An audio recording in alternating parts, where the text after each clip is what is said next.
ঘৃতকুমারী গাছের ভিডিও তোমরা অনেক দিন ধরেই আমার কাছে দেখতে চেয়েছিলে।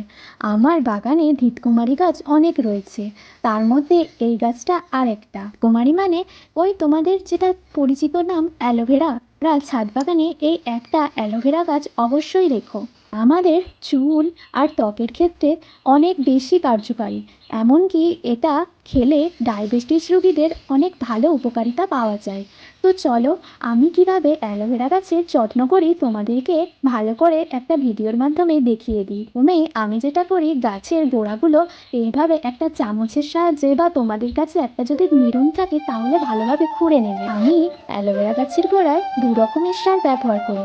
একটা হলো লাল পটাশ আর একটা হলো ডিএপি সার। তা আমার সব গাছগুলোর ক্ষেত্রে খুব ভালো কাজ করে।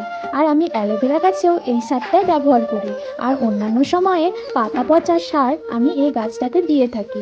আর মাঝে মধ্যে দিই খোল পচা, যার জন্য আমার অ্যালোভেরা গাছের পাতাগুলো ভালোভাবে চওড়া হয় আর বড় হয়ে যায় তাড়াতাড়ি।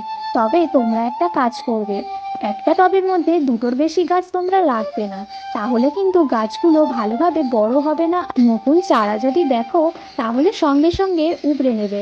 আর আমার এই গাছে ছোট এই চারাটা হয়েছে। সারগুলো দেওয়ার পর আমি মাটিটাকে আবার একবার খুঁড়ে দিলাম, যাতে সারগুলো ভালোভাবে মাটির সাথে মিশে যায়।